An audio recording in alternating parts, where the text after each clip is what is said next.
What rich people problems have you seen? I sold custom artwork to Saudi royals. They have the difficult situation of literally having more money than they know what to do with.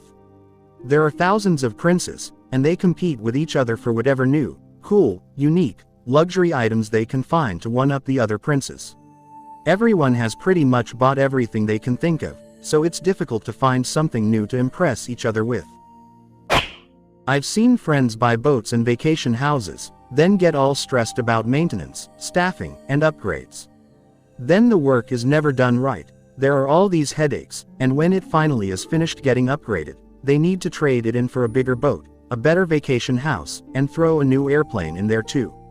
But it takes forever to sell the stuff they're tired of because the pool of buyers is so small and picky. Unending bullshit. Years ago, I dispatched tow trucks.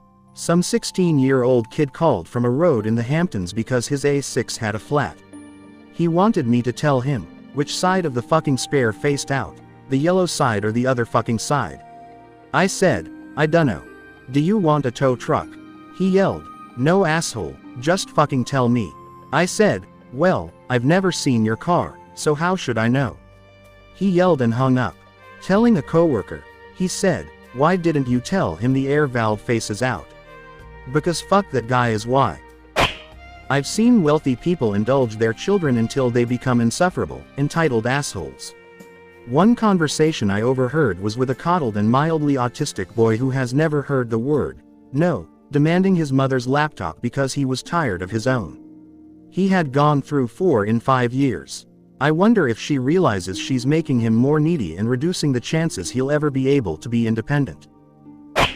A friend of mine used to have an issue making friends with less fortunate people. It took a little bit of explanation for him to understand that some people would like to hang out with him but can't afford to if he keeps suggesting expensive stuff and calling normal stuff garbage for bums. Turns out, he didn't mean to insult anyone, he just didn't realize that most people can't afford to spend hundreds, if not thousands, every evening. He is a great guy but doesn't know how life is for most people. My friend's husband unknowingly inherited $20 million from his grandfather. He quit his job and told my friend, his wife, that she couldn't quit her job because it was his money, not hers, and she couldn't afford to pay her share of the bills. They had 2 small children, and she paid her half of the mortgage, daycare since he wouldn't take care of them during the day, and all of the food. She told me she didn't need anything from him when he got the money, but it would have been nice if he would have treated her to a nice dinner, which he did not. Needless to say, they divorced because she couldn't afford her share of their bills anymore. She left the marriage thousands of dollars in debt because she was paying her half of the expenses. He begged her to stay, but she said she could no longer afford to even stay married to the guy. The guy is drowning in millions and all alone in his house because he's afraid people only want to be around him for his money. Total pos. I have a relative who was given multiple millions for being a whistleblower against a multinational pharmaceutical company. This relative is married to a woman with the dark triad psychiatric complex of disorders. This relative is terminally codependent and an ordained minister. These two are very religious, but breathtakingly, frauds. All of that has been evident for 3 decades, but the influx of money fanned the flames of her mental problems and emboldened her. Because of his codependency, he allows her to abuse his own elderly parents and defends her in doing so. The money has destroyed their souls. What had been manageable psychiatrically became toxic after the awarding of the money after the lawsuit. A work colleague never cooks. She has some sort of butler in her house that does all the work. She admits that it's a life skill she should have learned but never had the need to acquire this skill. She dodged the question when I mentioned the height of the COVID pandemic and the workers having to stay in their homes. So she eats whatever her butler cooks, no questions asked. She doesn't even bring any kind of suggestion of what she wants to eat that day. So sometimes she complains that the meal she brings isn't exactly how she wanted. There's nothing quite like the existential crisis of throwing a yacht party and having to decide on the guest list. Do you invite the friends who enjoy the finer things in life, or the ones who will spend the entire evening posting about it on social media, ensuring your yacht trends on Instagram? It's a delicate balance between enjoying genuine company and securing your status as the socialite of the season. And let's not even get started on the challenge of coordinating the thematic attire. Nautical chic or Riviera casual. The decisions are endless, the stress unparalleled. When I was in college, the townhouse beside me was rented by some rich Saudi kid who had 3 Mercedes. That wasn't the issue.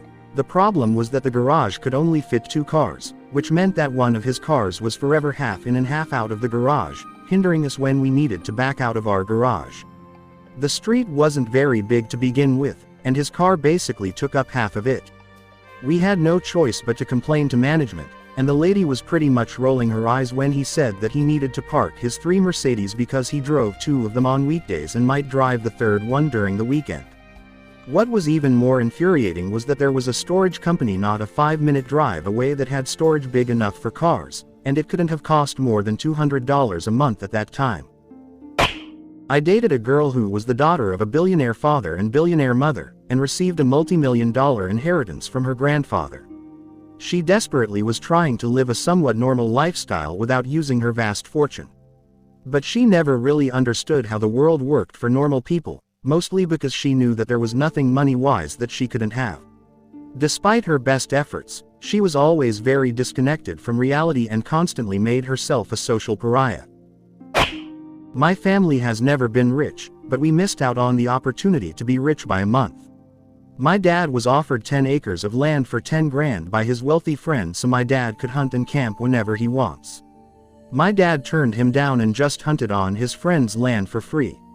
A month later someone shows up asking to look for oil on his land. My dad's friend said sure, and wouldn't you know it, they found oil. The dude leased the land for a ton of money to some oil company. I'm a little off on the details as I heard about this when I was 16 and I'm 40 now, so forgive me if it makes no sense. Someone complained that their complimentary chocolates were broken. The new, unbroken chocolates were delivered to my room. My sister and I were under 10, and the guy spoke to us like we were 35. He finally clicked that maybe it was the wrong sweet when we finally said, "Look, we didn't complain, but we will take these chocolates if you insist." He immediately apologized and left. As a kid, I couldn't believe anyone would complain about something so trivial. Owns a 2-floor condo in one of the nicest buildings in Toronto, across from one of the best parks. The condo is a trash disaster because the poor little rich girl cannot clean, refuses to learn, and will hire a cleaning lady, when she can afford it. This cleaning lady probably hates her guts. I have never been to a dirtier apartment, ever. It was so shameful. I was shocked she ever let me inside. I still wonder if her newer boyfriend cleans and how he lives in that filth. But when you have no bills or mortgage because your daddy is a millionaire, maybe you forget the filth for free rent. My girlfriend and I watched this Asian guy in a Dodge Charger with Albertan plates. Mind you, this is in rural Saskatchewan, Canada, where sports cars are not at all practical. Plow his brand new sports car repeatedly into the snowbank in his parking spot until he got stuck. I think he just bought that car because it was never around before, and he got it at the worst time, right at the same time the whole province gets a 2-foot dump of snow. He shoveled snow onto my parking spot for 10 minutes, then hopped back in and redlined it some more until he got some decent momentum, but as soon as he got moving, he stopped and got stuck again. We stood there laughing and watching what he would do, which was throw his hands in the air and yell something in a different language. The next morning, I woke up, drank some coffee, went and dug my girlfriend's car and my truck out, and I put the snow back where it came from, right where that guy was stuck. I probably would have gone out to help him if he didn't chuck his snow in my spot, for the record. I had a conversation yesterday about the difference between first world, rich immigrant problems and poor immigrant problems. I have my long-term residence permit associated with my apartment lease, and I got a call that I need to provide the renewed lease on time, or the time counter will restart for the period until I can apply for citizenship. I don't intend to ever apply for citizenship because my home country is in Western Europe, quite far away from Russia, and keeping my citizenship would allow me to take my family there with me to be safe in case Russia attacked my adopted country. But I will have to provide the paperwork anyway because, well, I don't want the counter to restart. No real practical reason for it. So that's a first world immigrant problem. I have to go once per year to present my renewed lease, and it bothers me enough that I'm considering registering my legal address at my partner's house that he owns. Compare this to non-European immigrants who can't leave the country for, I think, 5 years when in the process of getting permanent residence because they would not be allowed back. So they go for, I don't know how long, without seeing their families, and not being able to attend weddings or even funerals.